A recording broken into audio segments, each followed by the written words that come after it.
It was almost midnight. The rain poured like broken glass from the sky, drumming on the empty streets. Elik.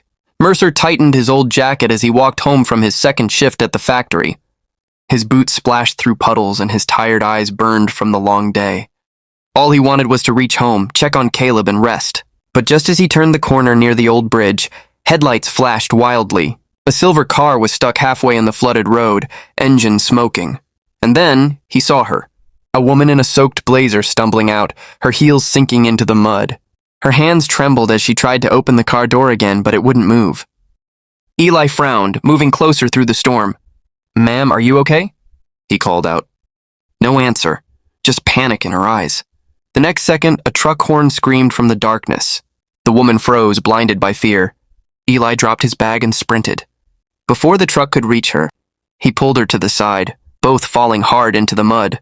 The world went silent, just the rain, their breaths, and her shaking whisper. "My phone." I dropped my phone. He looked down at her, Victoria Lane, his boss. The same woman who once told him he was replaceable. But tonight, she was just a terrified soul in the rain. Before we move forward, tell us in the comments, where are you watching from and what time is it right now? And don't forget to like and subscribe to Black and Wronged for more heart-touching stories. Let's get started. The next morning, the world looked almost too calm after that stormy night. The factory lights buzzed as usual, and Eli Mercer quietly fixed a leaking pipe near the lobby. He didn't talk about what happened. He didn't expect a thank you. Saving someone's life wasn't something you bragged about. It was just what decent people did. But whispers started to spread. The CEO had come in early. Her office door was closed, and for the first time she looked unsure. Victoria Lane sat at her desk, her hair still slightly damp, her hands tracing the bruise on her arm from last night. Every time she closed her eyes, she saw those headlights. That truck and Eli's rough, steady hands pulling her out of danger. Then, through the glass wall, everyone froze. She called out, "Mr. Mercer."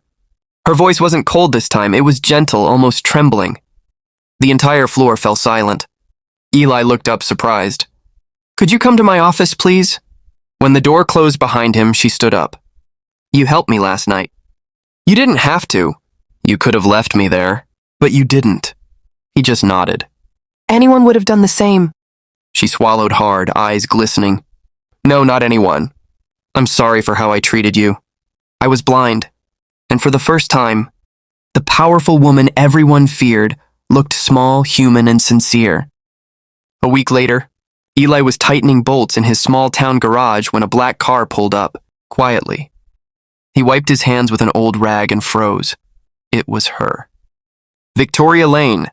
No makeup, no office suit, just jeans, a gray hoodie, and a cup of coffee in each hand. She smiled awkwardly. "You drink coffee, right? Thought I'd return a favor." Eli blinked, half shocked. "Ma'am, this is unexpected. Call me Victoria," she said softly. "Or maybe Miss V, I think I've earned that." Caleb peeked from behind the workbench, whispering, "Dad, that's your boss." Victoria laughed, kneeling to his height. "Your dad's a hero, you know that?" The garage filled with quiet warmth, the kind that didn't need fancy words. Victoria rolled up her sleeves, picked up a rag, and started wiping tools beside Eli. "I wasn't just drunk that night," she said quietly. "I'd lost my father that morning. I didn't know how to face the world." Eli looked at her for a long moment. "You don't have to face it alone anymore." The air changed. For the first time, Victoria wasn't the CEO. She was just a woman healing through kindness, one wrench turn at a time. And Caleb, smiling in the corner, whispered, "Dad, she's different now." Days turned into weeks, and the quiet bond between Eli and Victoria deepened. She came by the garage often, sometimes to talk, sometimes just to listen. There was laughter now, soft music playing in the background, and Caleb teasing her like an old friend. But late one evening, Victoria stood by the doorway, her smile fading. "Eli, can I tell you something?" she said, her voice trembling slightly. He nodded.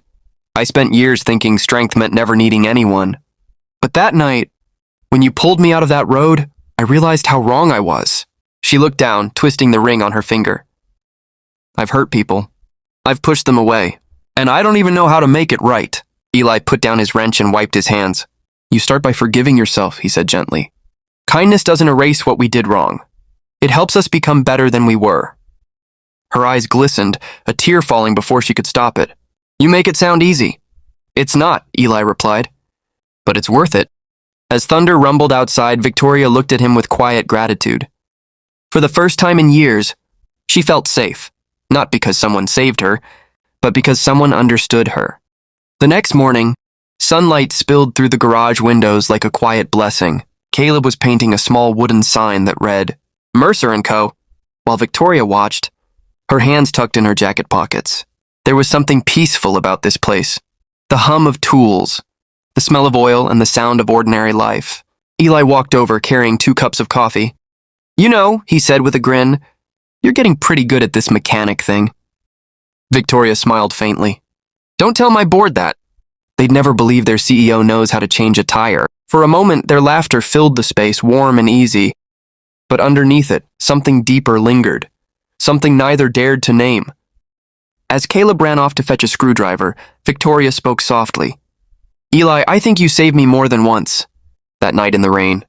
And every day after. He looked at her, words caught in his throat. You didn't need saving, Victoria. You just needed someone to remind you who you really are. Her eyes softened.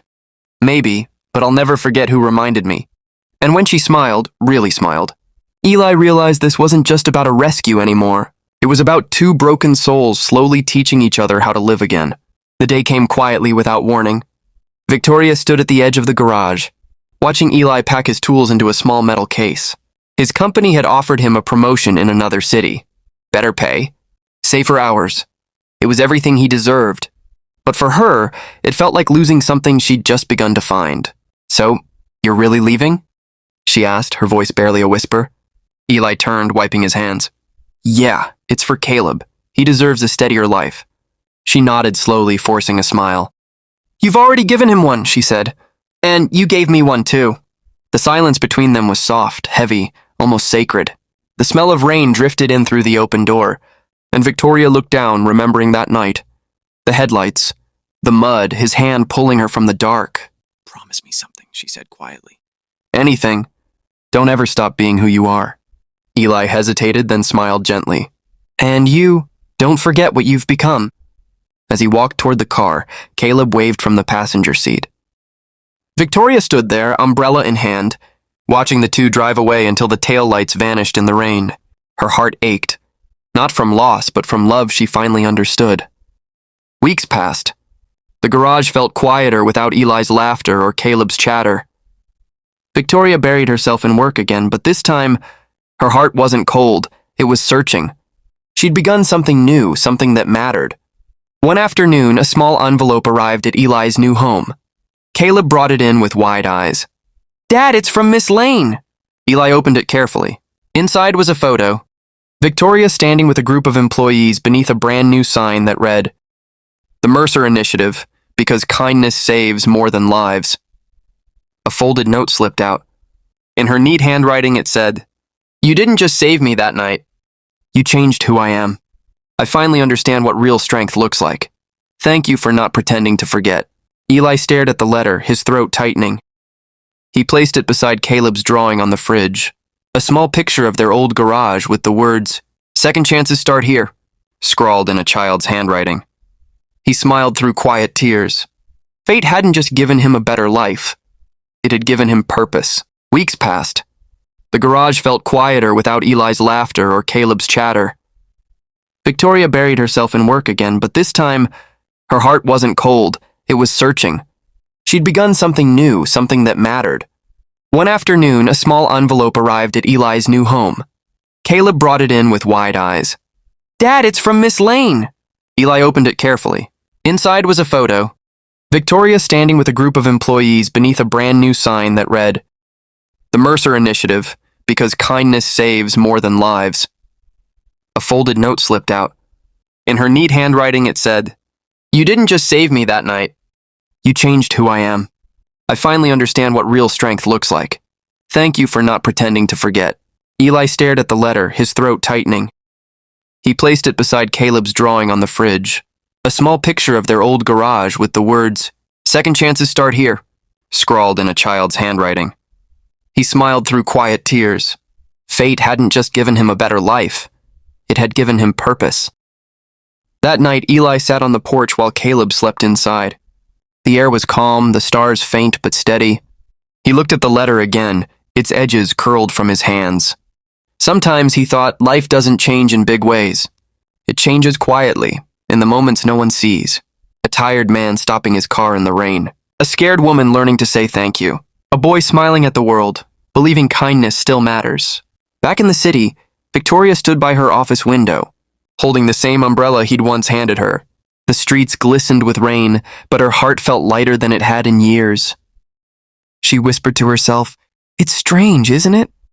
How a stranger can save your life, and never ask for anything in return." And at that moment, miles apart, both of them felt the same thing, peace. The kind that comes not from wealth or success, but from knowing you made the world a little softer, one act of kindness at a time. The next morning, sunlight spilled softly through the hospital window. Mia stirred awake, her tiny hand still wrapped around Rusty's fur. Ethan stood beside the bed, eyes tired but full of relief. "Hey, champ," he whispered as Rusty blinked up at him. "We did it." Walter Gray's name was in the paper that day. Local man helps police rescue missing child. Ethan made sure of that. And at the Turner family home, little Noah was finally safe in his mother's arms again. When Ethan turned to leave, Walter stopped him. "You gave that boy back his life," the old man said quietly. "But you also gave me mine back too." Ethan smiled, placing a gentle hand on Walter's shoulder. "No, Walter. You and Rusty did that." As they walked out of the hospital, Mia tugged at her father's sleeve. "Daddy," she said, "can Rusty stay with us?" Ethan looked at the dog, the loyal hero who had carried a message no one else could. He knelt down and nodded. "Yeah, sweetheart. He's part of our family now." The three of them, Ethan, Mia, and Rusty, stepped into the morning light, leaving behind the darkness of Cedar Trail Forest. But before they drove away, Ethan took one last look at the hospital entrance, where Walter waved softly. Sometimes heroes don't wear badges or uniforms. Sometimes they just have a wagging tail and a heart that remembers love. If this story touched your heart, don't forget to like, subscribe, and share it with someone who believes in kindness. This is Black and Wronged, where every story reminds us, even the smallest act of love can change a life forever.